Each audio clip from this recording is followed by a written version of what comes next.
Have you ever experienced the heart-wrenching pain of a breakup, leaving you with a broken heart and a sense of loss that seems unbeatable? You're not alone. Many of us have wondered how to get over a breakup and how to cope, especially when our ex seems to have moved on all too quickly. In moments like these, it's easy to feel overwhelmed, and you might be asking yourself, what should I do after a breakup?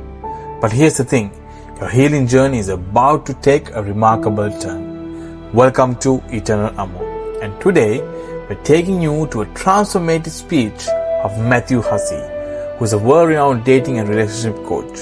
In this speech, he not only addresses the profound heartbreak you may be feeling, but also provide you with invaluable breakup motivation and advice on how to deal with a breakup.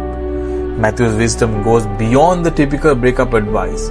It's a guide to rebuilding yourself, understanding the essence of true love, and embracing the incredible strength that lies within you. Stay with us.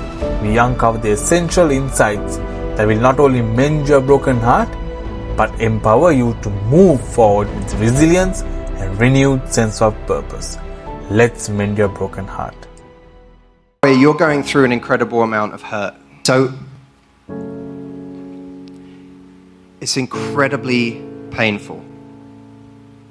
Part of the pain is you continuing to convince yourself that this must on some level have been the right person, and that your right person is now with someone else. Now, I don't believe that. I believe that the right person can only be the right person when it's two people choosing each other. So part of the pain we hold on to is believing still that we had this jewel that's gone. And as much as we may have loved someone, as much as we may have thought someone was incredible, they may have had wonderful qualities, we may have been incredibly attracted to them, there may have been all these great things, they cannot represent that true dream relationship if they don't choose you.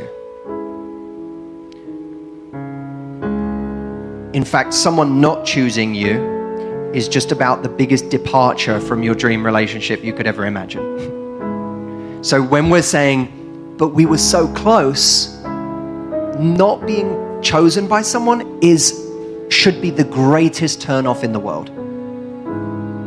Not because there's something wrong with that person, but because how on earth, when I was a kid and I dreamt about my dream relationship, or in my last 10 years or 20 years before I met someone, when I was dreaming of my dream relationship, it couldn't have been the one where someone decides to go be with someone else.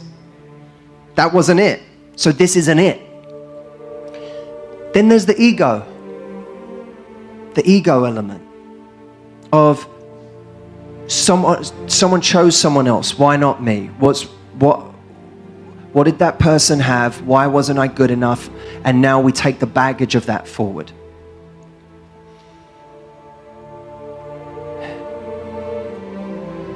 The greatest advice I ever received was kill your ego. Because that motherfucker has no place in your growth. None.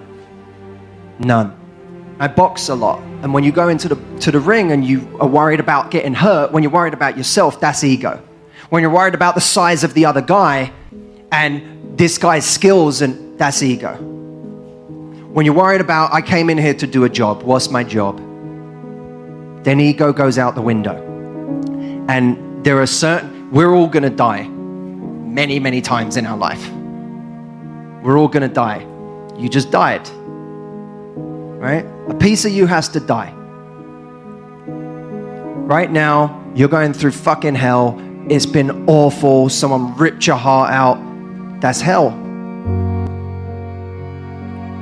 But I want that version of you that goes through hell and comes out and has something to say at the end of it. That's the version of you I want. Do I want the version of Roy who hasn't been through that shit? Nah, it's fucking boring. That's boring. I don't want that, Roy. I want Roy who's been to hell and back. I want Roy who had to go, die, resurrect himself, and then come tell the rest of us how to do that. I want that Roy. That Roy's interesting to me. I want weathered, scarred Roy who's been through shit, who has interesting things to say. That Roy is much more interesting to me. And we learn far more, far more. We become far stronger by what goes wrong in our lives than what goes right. Far more. And so all this you're going through, this is just like, like a great stew. Like it's just adding flavor. It's just making you more and more interesting, more and more complex. It's going to make you more compassionate. It's going to make you kinder. It's going to make you more empathetic to other people. It's going to give you more to bring to your next relationship. It's going to make you such a strong person. And you get through this and you deal with this. What the fuck do you have to be afraid of? I've died, motherfucker. You can't scare me. All right? You see that? So there's the ego element. Kill your ego. Kill that shit. That guy has to die. So a bigger me comes back. Right? And then there's the mourning because you think you've lost the person you're supposed to be with. I can promise you haven't. Because unless someone chooses you, they ain't the person you're supposed to be with. You could be disappointed. You can be disappointed she wasn't the person, but you can't grieve like she was the person because she's not. Disappointment takes a minute to get over too. But it's much easier to get over than true grieving of, I've lost the love of my life. You didn't lose that. That's still to come. Something better is coming for you. I promise you, my brother. I promise. Watch the next episode.